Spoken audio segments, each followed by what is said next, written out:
Welcome, everyone. I think you're really going to like this. And it's something that you've really got to pay a lot of attention to. It's not something you learn overnight. But you get studying this, and you can literally have anything you want. Now, if you look here, I've been studying this for 60 years. I was 60 years. I started my 60th year last October. And I think, this is something you should study all the time. It's not just something you study once in a while. If you look at this for a moment, I think that Neville put it very well. He said, you're only limited by weakness of attention and poverty of imagination. I want you to think about that for a moment. Really give that some thought. You're only limited by weakness of attention. I have quoted Dr. Wernher von Braun on numerous occasions. When John Kennedy, when he was the President of the United States, asked the good doctor, the father of the space program, greatest scientist, what it would take to build a rocket that'll carry a person to the moon and bring him back safely to Earth. He answered him in 5 words. He said, the will to do it. Now, will is a mental faculty. You have perception, the will, reason, imagination, memory, and intuition. These are all our higher faculties. This is what makes us who we actually are. This is what separates us from all the rest of the animal kingdom. And Neville's saying, you're only limited by weakness of attention. Wernher von Braun was telling President Kennedy, all you need is to give it your full attention, the will to do it. See, the will gives us the ability to concentrate. I don't know what you want, but I do know this. If you can think it, and you can let yourself get emotionally involved with it, and you stay focused on it, you can have it. Now that's a very basic concept, but it's not the easiest thing for most people to do. But the more you study it, the better you're going to get at it. But I love this. You're only limited by weakness of attention and poverty of imagination. You've got to activate your imagination. A lot of people just use their imagination for, gosh, I hope this doesn't happen, or I hope that doesn't happen. They're letting it go in the wrong direction.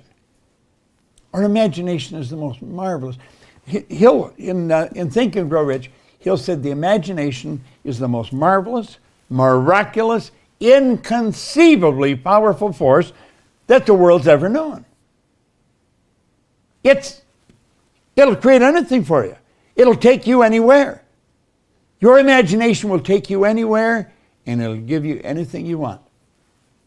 That's a beautiful thing to know. Now, everyone has a story, and I'm not an exception. I'd like to share my story with you, some of my story, not all of it, but some of it.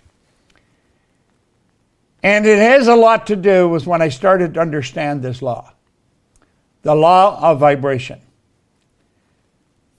The Secret talked about the law of attraction.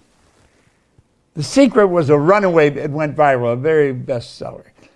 It's reported 500 million people have been impacted by the movie or the book, The Secret. Now, I was very fortunate to have a key slot in that movie. It's been often said that I'm better known in Iraq than I am in Indiana. And I think that's true. This is the primary law right here. The law of attraction starts with the law of vibration. And let's take a look at where the law of vibration starts. It starts right in your own mind, right in your own head. Your mind activates brain cells. And when those brain cells are activated, you're impacted. You impact the whole universe. Do you know that thought waves are cosmic waves that penetrate all time and space? You see, as you get studying this and as you start to get into it in some depth, the ideas are so vast, they're so huge, and you think, this is about me? See, I don't think the vast majority of us have ever been introduced to who we really are.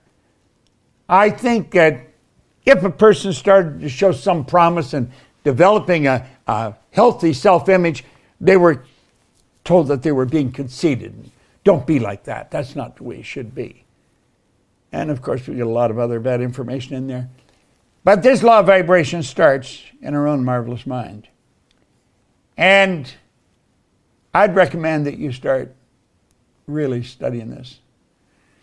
If you just stick with us, what I've done, I've taken some of the most complicated material and I've reduced it to the most simplistic form, because that was the only way I was going to understand it, and I had marvelous teachers that helped me get that. Now, Lincoln said something absolutely incredible. Lincoln said many things that are incredible, but he said, to believe in the things you can see and touch is no belief at all. But to believe in the unseen is a triumph and a blessing. Think of that. To believe in the things you can see and touch. We've got things we can see and touch. That's no belief at all. To believe in the unseen is a triumph and a blessing. Do you know the biggest part of you you'll never see? The real you you'll never see. Now we've got to start to understand this. We've got to start to get it in the right slot in our mind. We've got to realize that there's so much to us that we don't really get. We don't understand. Our educational system is so lacking in teaching us who we are. You can study psychology, but most people that study psychology have never really got to know themselves. I'm talking about in depth, who you really are, your relationship to the whole scheme of things, or your relationship to God. You're talking about an infinite power, and you're created in that image. We have infinite potential locked up within us. What we want to do is learn how to use it for good in our life. This man changed my life probably as much as anyone in all the years I've been here. Leland Val van der Waal introduced me to some enormous ideas. That's a slide of Val working in a seminar that he and I and Mark Victor Hansen, Jack Canfield started. I come up with the idea on a plane. I phoned Mark Victor Hansen, and then we got a hold of Val and Jack and got other people. And we put together a thing called the $1 Million Forum. And the idea behind it was we were going to teach people how to earn $1 million by setting up multiple sources of income. It was an absolutely phenomenal program. Now, we had some phenomenal teachers in that program. I mean, it was really a mind blower. It was so good. And Val, of course, wowed them all. He's gone now, God bless him, but he had such an impact on my life. And he helped me, he got me into things that I never thought of in my life. He was the one that first told me about this. He says, those who tell stories rule society. He said, learn lots of stories, Bob. Because he said, you are a story. You are a story. Now think about that. You are a story. You're a mass of energy and you function on frequencies. You are. Now think of that. You may not think of yourself that way. Then you might say, what's this got to do with anything? Well, if you really understand it, you can attract more money, all the money you want, as a matter of fact. You can attract good health. You can attract great relationships. You can attract phenomenal business. I sat down on a sofa in a room by myself, in a little house on Maplewood Lane in 1973, and I said, I'm going to build a company that operates all over the world. The lady that introduced us, Mikey Steller, is our Chief Operating Officer, and she's also our Marketing Director. And I sat down to watch television one night, which I very rarely do, and I only watched it for a few minutes. I thought, I don't want to watch this. And as I was getting up, my phone rang. And it was Mikey on the phone. This would be maybe 2-3 weeks ago. And she said, Bob, I just got a call from Betty. We're in every country in the world. I thought, wow. I wrote that in 1973. I was intellectually involved and I got emotionally involved. But I was it. I was the company. There was no one else. I was by myself. That's what I wanted to do. If you don't know what you want to do, you're going to drift. You're just going to float around like a leaf on a windy day. You're not going to go anywhere. You are a mass of energy and you function on frequencies. And Val really helped me understand that. Val van der Waal had a very strong spiritual understanding. And he said, Bob, if you take a picture of yourself with a Kirlian camera, you're going to see yourself as a glistening, radiating, gleaming form. Semyon Kirlian was a Russian photographer back in 1934, and he perfected Kirlian photography, what we call now Kirlian photography after him. When you photograph mass, you can photograph the energy coming from it. You can photograph a plant, and you'll see there's a vibration coming from the plant. Everything vibrates. A garden rock is vibrating. Everything moves. Nothing rests. Now, why am I telling you this? I'm telling you because I think it's a mighty important thing for you to really understand.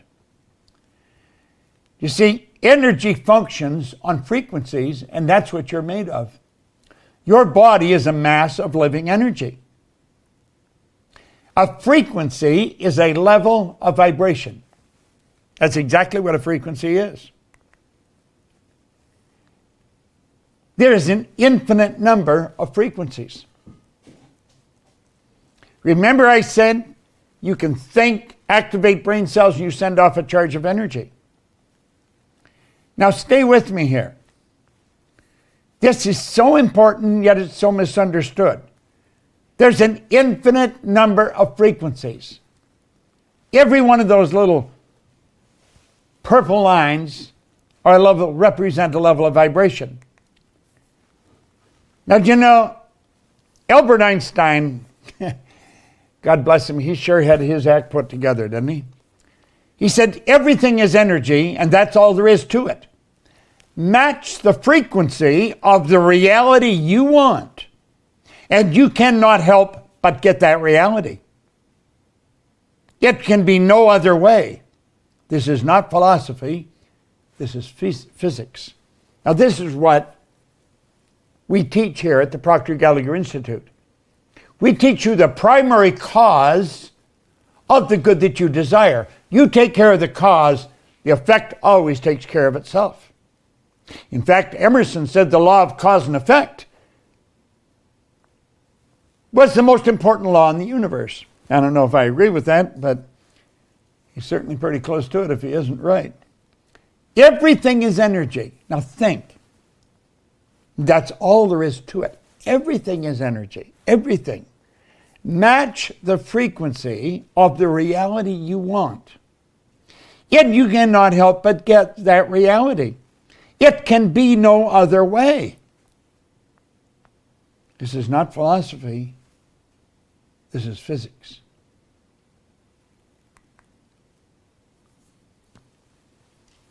Earl Nightingale said essentially the same thing in 1959. He brought out the strangest secret record.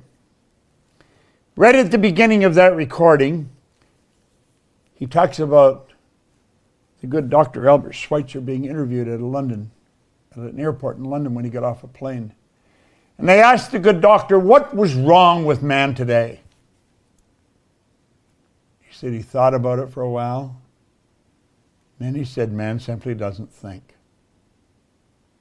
We do not think. You say, well, everybody thinks. No.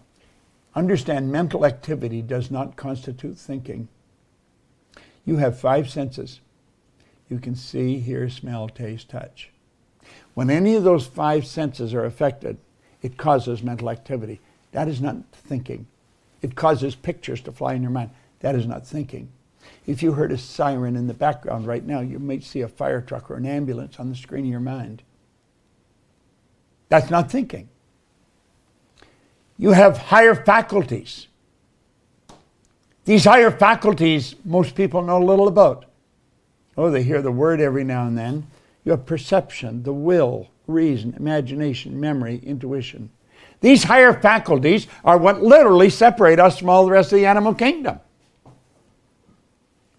All the rest of the little animal kingdom, they're completely at home in their environment. They blend in. You and I are totally disoriented in our environment. We're totally disoriented. That is because we have been given the godlike ability to create our own environment. Charlie Tremendous Jones was a great man, just a phenomenal public speaker, great teacher, and always promoting books. He said that he believes that we're the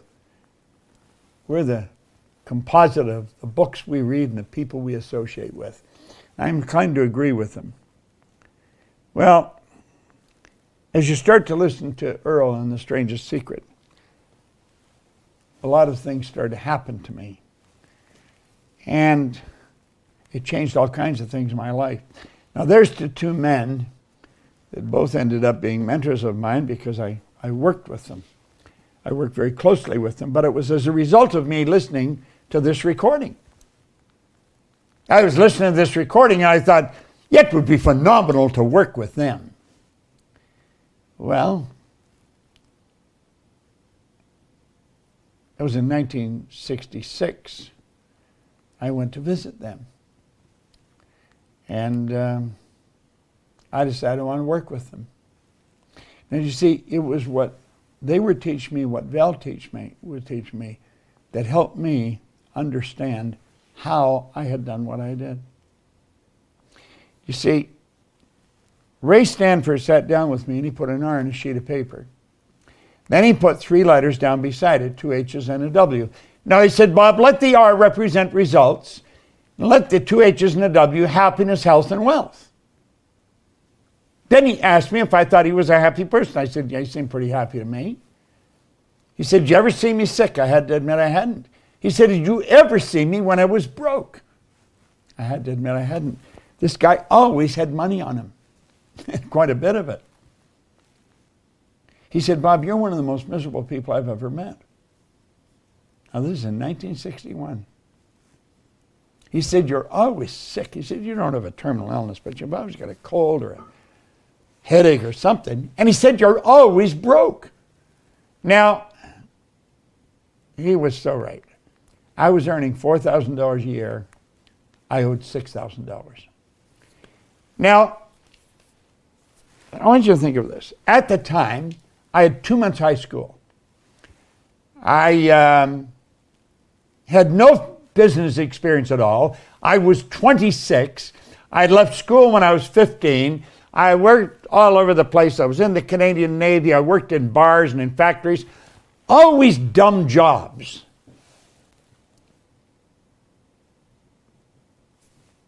No wonder I was unhappy, sick, and broke. I studied nothing. I read nothing. He said, do you ever read anything? And I said, no, I can't read. And that's when he introduced me to this book. And he said, Bob, Napoleon Hill studied 500 of the world's most successful people over many, many years. And it was at the counseling of the richest man in the world that he did that, Andrew Carnegie. And he found there was a golden thread running through their life. And he wrote the Laws of Achievement. I have the Laws of Achievement right here. Pull those forward a bit. There they are right there. There's 8 little books. And that was the Laws of Achievement. Now he wrote those at the request of Andrew Carnegie. Carnegie said it was a shame, like people like himself, who was the wealthiest man in the world, is going to their grave with all his knowledge locked up in their bones. He said nobody's ever organized the Laws of Achievement. And as a result, most people never achieve very much. And he got Hill to do it. Well, after he did it, then this book, The Laws, or Think and Grow Rich, came out of that. And this is what I was really into studying. Okay? You know that within a year, my income was at $175,000. Now, at the end of this meeting, Arash is going to be giving you a directive. And what I would suggest you do is listen very carefully to him. This is a goal card that I have my goal written on. I carry this in my pocket. Every time I put my hand in my pocket and touch that card, the picture that's in my mind flashes on the screen of my mind. I painted the picture in words on the card, and it's tucked into cells in my brain. Well, that's how I went from earning $4,000 to $175,000, and I did it in less than a year. This is no formal education, no business experience. I had no idea what I was doing. In less than 5 years, I was over $1 million a year. I had business operating in Toronto, Montreal, Boston, Cleveland, Atlanta, in London, England. If you ask me how I did, I had no idea. I had no idea. I have found out since it was through the repetition of what I'm talking to you about right now. The action of repeating something that has already been said or written. Look at. Ray said to me, if you read this every day, your life will change. He got me to commit to doing that. I committed I would do it. And God only knows why I've kept that commitment. In my 60th year, every day. I don't read a lot of it. I just open and read something. Right here. That's just where I open it now. Remember, too, that all who succeed in life get off to a bad start. And they pass through many heartbreaking struggles before they arrive. The turning point in the lives of those who succeed usually comes at the moment of some crises, through which they're introduced to their other selves. Yeah. Just read that. I mean, that's inspirational. You learn something from that. Well, 1968, I was their vice president of sales because that is something I wrote on the card. I decided I wanted to work with them. I wanted to work right beside them. And I had an office right beside the two of them. This is vice president of sales. And you know, Earl taught me something that is so valuable. And I want to share it with you. He said, you know, Bob, there's an enormous difference between knowledge and experience. Now, I want you to think about that. Because when he sat down and explained this to me, and he said, before we agreed that you were going to come here, Bob, to work, we checked you out. And that's when he told me, he said, you've got something very strong going for you that we need in our company. And that's when he told me, he said, there's an enormous difference between knowledge and experience. He said, you see, Bob, if we read the book, if we understand it, we can talk about what's in it. We have some knowledge. But he said experience is totally different. Experience is when you've done it. So you just don't think this is right information. You know it's the right information. What I teach here in our programs, I don't wonder if it works. I know it works. I'm going to be 87 in July, and I feel like I'm just getting warmed up. I have no intentions of slowing down.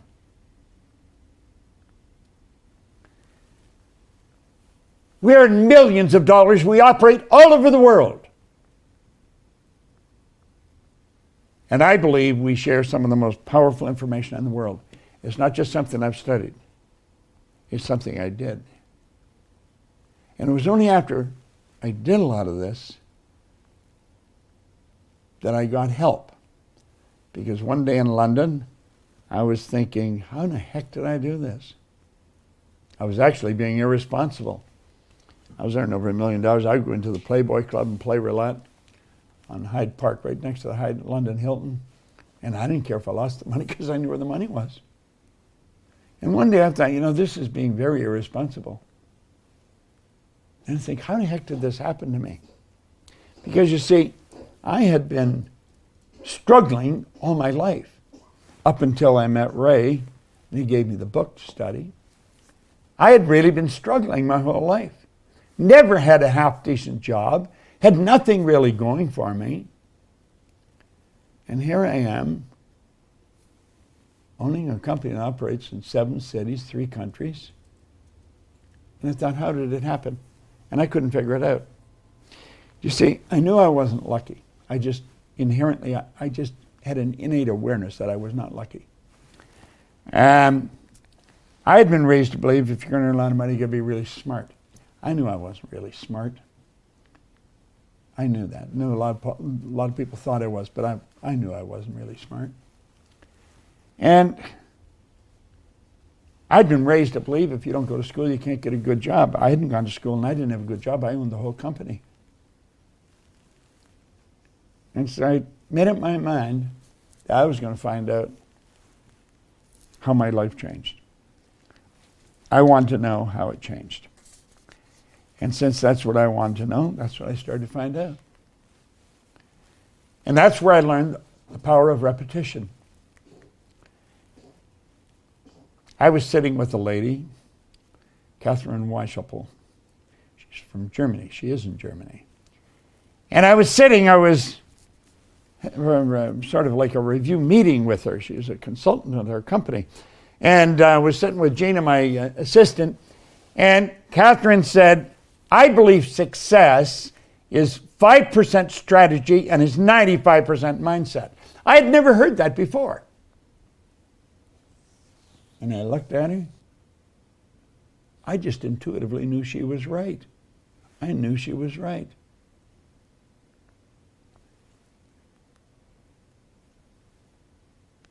I would go back to when I was on the street in England, I don't even know if I knew what strategizing meant. I didn't feel bad not knowing. I mean, why would I know? I hadn't gone to school. I'd never been in business, Success is 5% strategy, 95% mindset. You see, it's all about the mind. It's about your marvelous mind. Now, before tomorrow, I'm going to show you different concepts. I'm going to explain them so that if you had a 15-year-old, the 15-year-old would understand it, believe me. I pride myself in explaining things in a very simple manner. I don't want to complicate it. The people that taught it to me did that. They kept it very simple.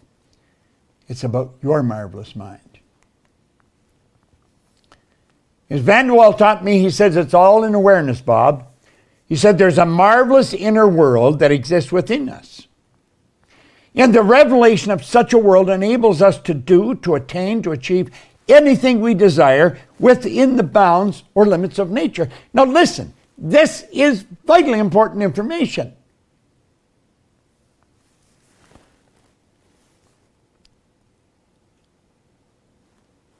I have never really studied finance.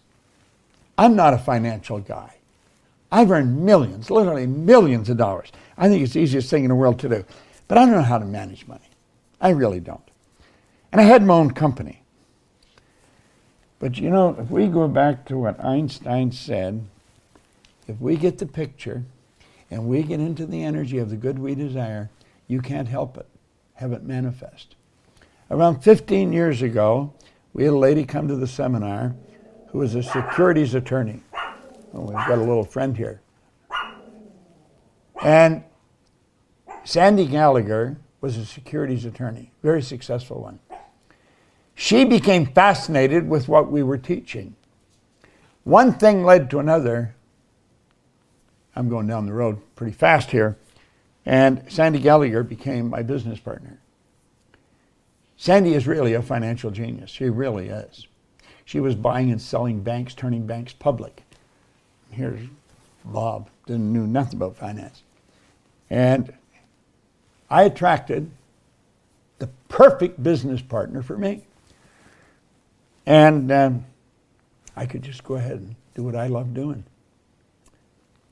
And I knew that our company was in good hands with that. And Sandy runs our company. She is the CEO, the president of the company. Now, why am I mentioning this? You've got to become aware that you can and will attract whatever you require to cause whatever picture you're holding in your mind to move into form. It's not an accident. There is a marvelous inner world that exists within us. And the revelation of such a world enables us to do, to attain, to achieve anything we desire within the bounds or limits of nature. Now, that law or that truth was taught to me by this man. He taught me so many things. God, I miss him. Val and I became great friends. We did a lot of work together. Val, he was a big guy. I've always been not that big. I think I was about 135 pounds when I started to work with him. We'd be out on the road and we both liked buying clothes. We'd go into a clothes store. He said, "You got any men's clothes in here?" He was always ribbing me. He said, "You know, this guy has to run around in the shower to get wet." I think what he was doing was making excuses for him being as big as he was. But sure, a great guy. Now, he's the one that woke me up and he introduced me to this drawing. And he said, "Bob, I want you to let that represent you." And he said, the big circle represents your mind. The top half of it is your conscious mind. And the bottom half is your subconscious mind. Now, you've been reading a lot about this, but I would suspect that you're very confused when you read a lot of this stuff. I think one of the best books on the subconscious mind is Dr. Joseph Murphy's book, The Power of the Subconscious Mind. It's a phenomenal book. If you don't have it, your library is not complete. And at any rate, he taught me this drawing, and he said, when you think of yourself, you got to have an image. You got to understand the mind is everything in your life. You got to learn how to work with it. Now he said, let's look at it this way. There's the mind, and there's a positive sign and a negative sign. Now he said that actually represents a law of polarity, the law of opposites. And he said here, a power flowing into your consciousness. And when it flows into your consciousness, you create thoughts.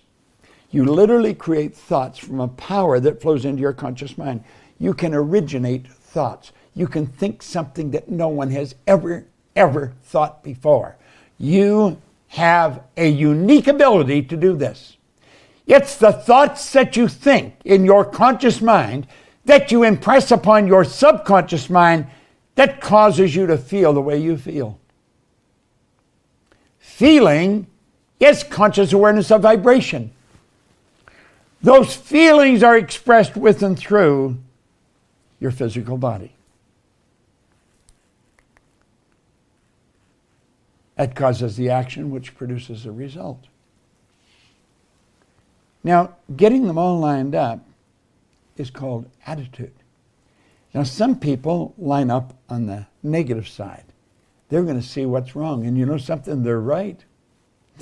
There's something wrong. Other people go on the positive side. They see what's good. And they're right. There's something good. You can find what's right or wrong in anything. Doesn't matter what you're looking at. If you want to find what's wrong with my presentation, just keep looking. Take a pen and pencil because you're going to get busy. Or if you want to look at what's right, look at that. There's a power flowing into our consciousness, and we have the ability to think anything we want to think. And it's the thoughts we think that causes the feelings because we get emotionally involved with them. That causes the body to move into action and produce results. Now, this drawing is without question so valuable. and so misunderstood. And he went on to explain more about the conscious mind. He says, that's your thinking mind, Bob. Problem with most people is they don't think. They really don't think. Mental activity never constitutes thinking. I remember when he said that, and I never forgot it. He said, that is your thinking mind. It's also referred to as the educational mind.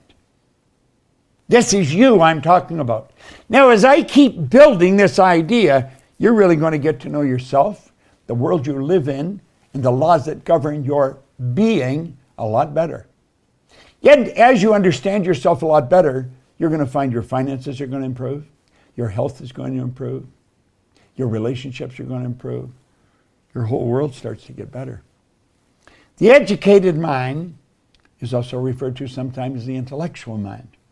That's where all the intellectual factors are. Remember I told you what they were? You had perception, the will, reason, imagination, memory, and intuition. There's 6 of them. They are our mental muscles. And as you start to understand how to develop them, you can become a very powerful person. If you've ever been in a seminar that I've been in, you know that I can walk up to a person, I can tell them all about themselves. Everything that goes on the inside shows on the outside. It's your intuitive factor that enables you to read that. We hide nothing. And I always do this in a seminar to show off a little bit. I want really get your attention, see what I can do. But then what I really want to do is say, if I can do it, you can do it. See, we watch other people do things and we become fascinated if they're doing it really well. What we want to understand, if we want to do it, we can do what they're doing. The subconscious mind is your emotional mind. When you're emotionally upset, you've got the wrong ideas being fed into that part of your mind. Now, over here on this side, because you can think, you have the ability to choose. And because you can choose, you can accept or reject everything that comes down the road. Everything. God, there's a lot of crazy information coming at us through TV, newspapers, radio, television. Just overhearing restaurants, conversations, if you can get into a restaurant. You can accept or reject everything, and then you have the ability you can originate.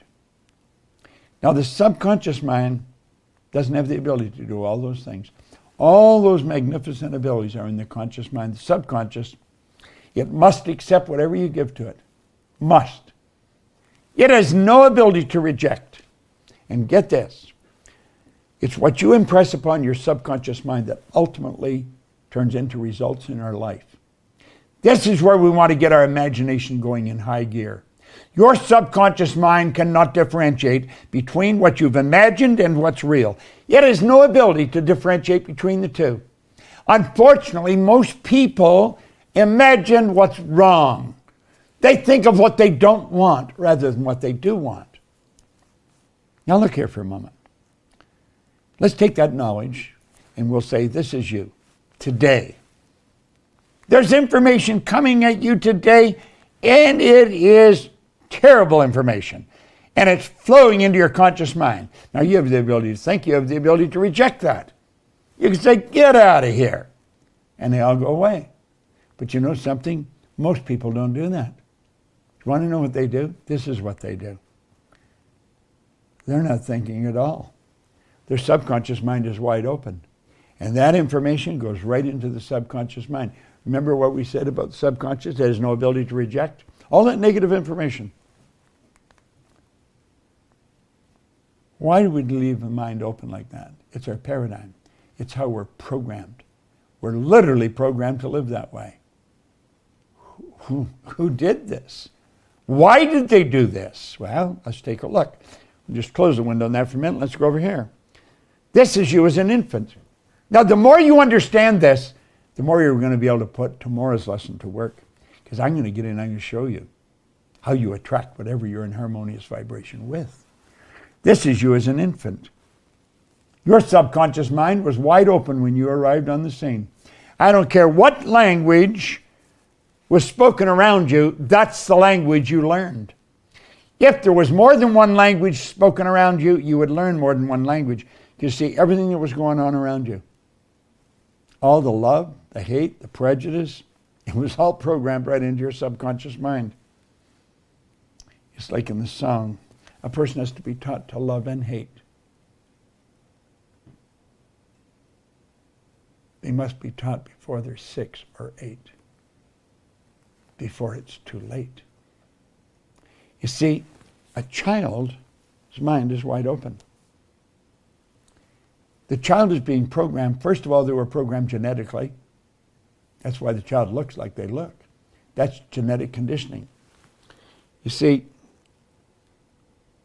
it's a little bit of energy from mom and a little bit of energy from dad that formed the nucleus of you. And when those energies came together, that was the start of you. And then 280 days later, you made your debut on the planet.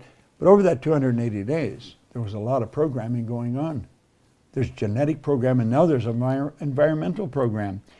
And the paradigm, here we are, years later.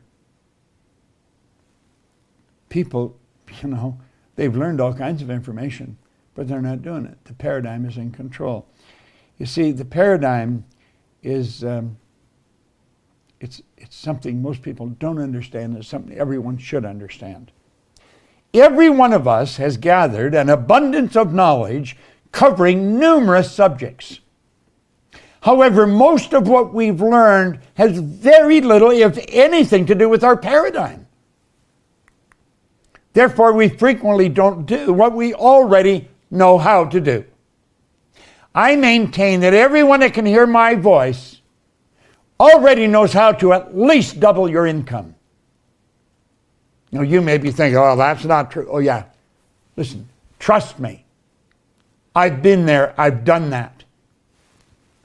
I've worked with thousands of people. I know how it works. We have superior knowledge, inferior results. That causes confusion and frustration. Now let's put our model up here and take a look. Here's a person here. They've got all this knowledge in their mind. They go to school. They get a ton of knowledge. But you know something? The knowledge doesn't match the results. Why is it that a person with a great formal education, worked in a good company for maybe 30 years, is struggling to meet a mortgage payment? Explain that to me. How does that work? They've gone right through our educational system. We're very dedicated to employees for maybe 30 or 40 years, and they're having difficulty making a mortgage payment.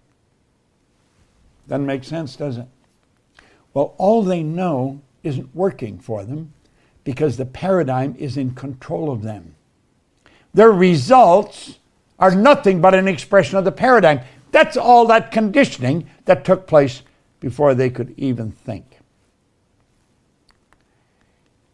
If you want to change your results, it's essential that you change the paradigm.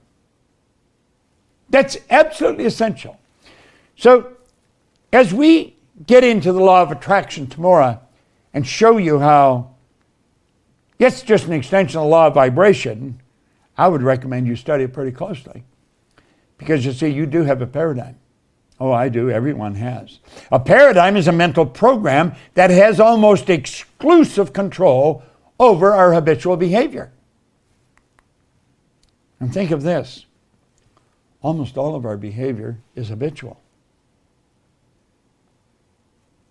Something to really understand. Now let's take a look at this. You can create your own economy. You can create the life you really want. Nothing tricky about it. Energy functions on frequencies. Remember we said that? A frequency is a level of vibration. There's an infinite number of vibrations, of levels of vibrations, of frequencies. An infinite number. Let's take a look again at what Albert Einstein said. So beautiful. Study this very carefully. Everything is energy, and that's all there is to it.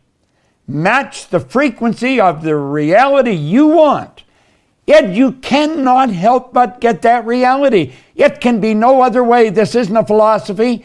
It's physics. Look at, when I sat down and wrote out that we would have, our company would operate all over the world, Then I went to work. I had the idea. Mikey phones me. Now, that was in 1973. It was just a couple of weeks ago she phoned. She's in every country in the world. Here's the trick. Decide what kind of a life you actually want. Quit fooling around with your life. It's too short. Then say no to anything that isn't that. Decide what kind of a life you actually want. Then say no to everything that isn't that. Now look here.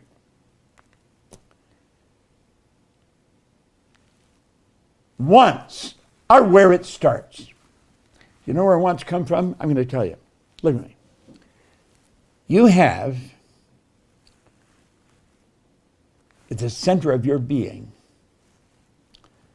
your spiritual DNA is perfect. There's perfection within us. Now that perfection has so much junk on top of it that we call a paradigm, that it has difficulty expressing itself. That spiritual perfection within us is always seeking expression with and through us. That's why we always want more. Now, when I was a little kid, my grandmother said, you always want more. You should be satisfied with what you've got. Grandma was an angel of God, but she was wrong. You should never be satisfied. Dissatisfaction is a creative state. It's dissatisfaction that causes you to reach, to stretch. What do you really want? What do you really want? That comes from the essence of who you are. Now that's not to get. Getting is nice too. That gives you greater physical comfort. You can have all the good you desire. I was talking to a friend of mine earlier this morning. He said something just about blew my mind. I loved it. I wrote it down. He was saying it's his girlfriend's birthday this week. I know his girlfriend didn't have a week's birthday. But he said, we're celebrating it all week. We're having a birthday lifestyle.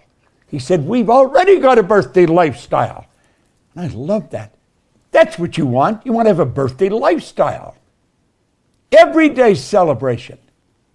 What do you want? The want is not to get. That's a side benefit. The want is to grow. It's for you to bring more of you to the surface. You're God's highest form of creation. The wants turn into desire.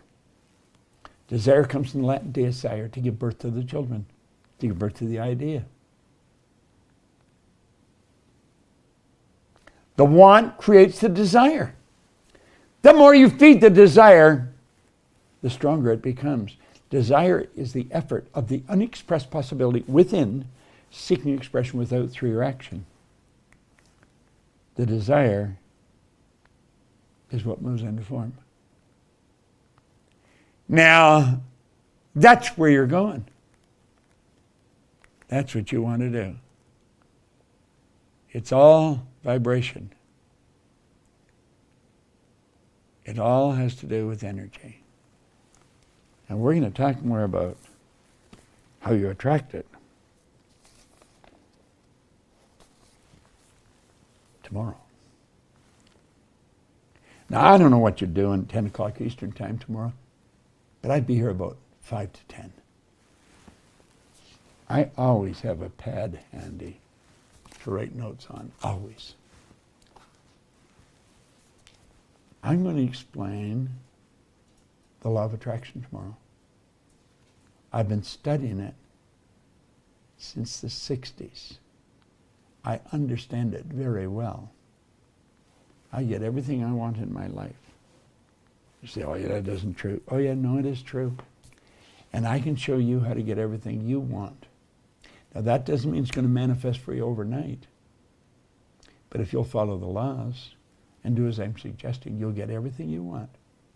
You are God's highest form of creation. We want to study this. I hope you enjoyed this video. We put a lot of good information up here, and it causes everything in your life to get better. If you'd like us to notify you every time we put a new video up, hit subscribe and then turn on notifications. Check out all our videos and we will notify you when we put a new one up.